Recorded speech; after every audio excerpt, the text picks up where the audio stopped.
You found it. Your home for the best content on your favorite team, the Fighting Tigers of LSU. Do us a favor, subscribe to the channel, leave your comments below, and be sure to smash that like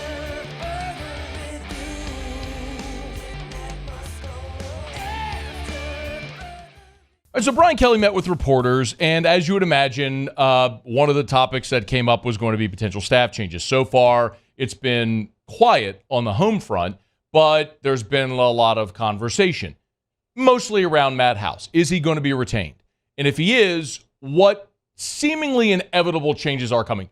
We've all talked about it. LSU allowed, in conference play this year, 33 points per game.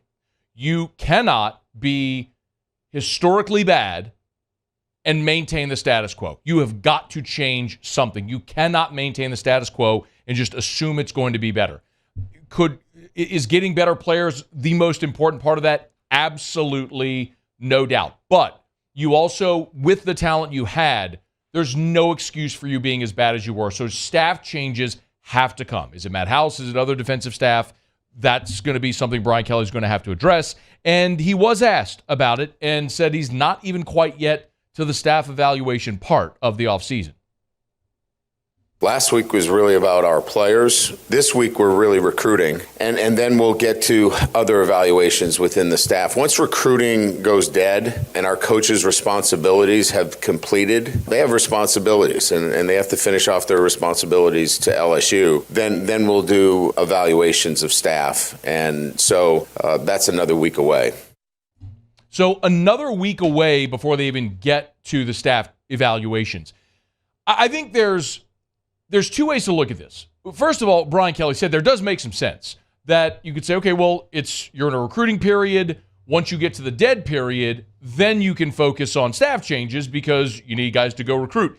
And you can say, well, if a guy's going to be fired, why is he out recruiting? And I get that, and that's the other part of it. Like, how are you recruiting? Well, how do you have staff out there recruiting when they can't answer the question that recruits may ask, are you going to be here next year?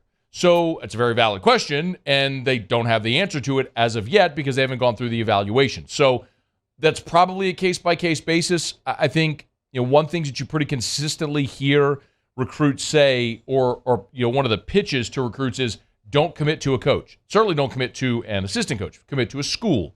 I don't know how realistic that is in 2023 with NIL and everything there, but that sort of makes sense why Kelly was talking about it there.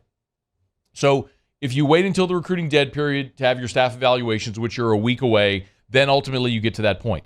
And I will tell you, part of the scuttle also has been whether or not Brian Kelly is willing to make some of these changes. Here's what I mean. Let me elaborate a bit. Let me give you an example, which is the best way to explain this. Show you instead of tell you. A year ago, LSU was one of the worst teams in American special teams. Their special teams efficiency rating was 130th in the country. There were only 3 teams in America worse than LSU in special teams efficiency. Brian Polian was LSU's special teams coordinator. He was also the recruiting coordinator, incidentally. Well, Brian Kelly waited until February, if you remember. It wasn't right after the season. It was after signing day in late February. He reassigns Polian to an off-field role. Didn't fire him. Kept him on staff. Just moved him from an on-field role to an off-field role. And then ultimately, Brian Polian accepted a job as the AD at his alma mater. So Kelly sort of reassigned within his staff, and then that guy left. And a lot of coaches do things like that. It allows assistants to stay, as they call it, ahead of the resume. There's tons of examples of this over the years. If you remember when Gary Croton was here, he was the offensive coordinator at LSU, and then he left to be the offensive coordinator at Maryland. I got news for you, Coach. You don't leave as the OC at LSU to go be the OC at Maryland, which at the time was in the ACC. That's not a realistic. You don't do that. You don't take a lesser job. You're forced out. It's, hey, go find a job. When Bradley Del Pivito and Doug Mallory had the co-DC thing in 2008, they weren't fired. Les didn't fire him. He said, go get a job. Pivito became the head coach at Northwestern State. Mallory went out and became the DC at New Mexico or New Mexico State, one of them. So sometimes that happens. the timeline here is what's a little screwy because you'd rather it happen sooner than later. I guess the possibility remains that Matt House could be retained, but is Brian Kelly trying to find a more palatable way to go about making these changes instead of just, ripping the Band-Aid off and hiring somebody new? Again, this is only Brian Kelly's second offseason at LSU. We're still learning him and how he's going to go about things, but Brian Kelly did address that head on, saying, he knows making these types of decisions comes with the job, and they'll stare it straight on.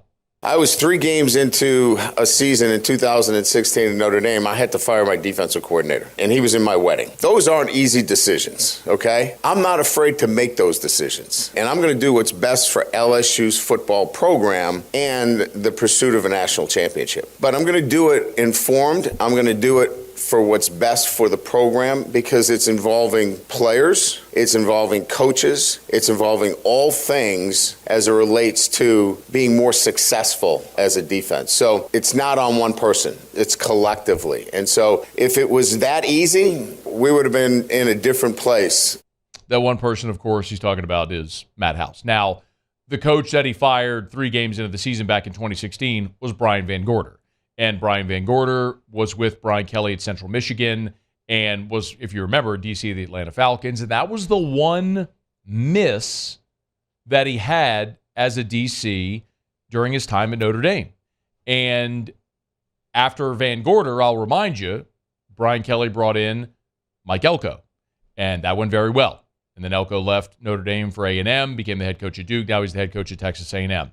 After Elko left, it was Marcus Freeman, who's now the head coach at Notre Dame. Point being, Brian Kelly has done a really good job throughout his career of hiring defensive coordinators. We all collectively, my hands in the air, thought the Matt House hire was great. Matt House had been a really successful defensive coordinator in the SEC at Kentucky, had NFL experience at Kansas City, came very highly recommended. My goodness, Tyrann Mathieu called him one of the best coaches he'd ever been around. So it's not that Matt House can't coach defense. Maybe he's really struggling to explain what he wants conceptually to his talent. Maybe the blend of what he wants with his talent isn't good enough. There's a lot of reasons why. And I'm willing to say to Brian Kelly, okay, you're the man. You're making $100 million. You've done this for 3 decades. You've won everywhere you've been. You've hired good DCs. I trust you to get it right. But after a season like this, if you keep the status quo, then there ain't nobody left to blame but you. So I'll be patient. I'm not going to rip and rant and roar right now. But keeping the status quo is a very, very dangerous path to walk down if you're Brian Kelly. Well, I'll wait. I'll wait another week. Recruiting dead period. Staff evaluations come another week. We'll see what he does. It's okay. I'll wait another week.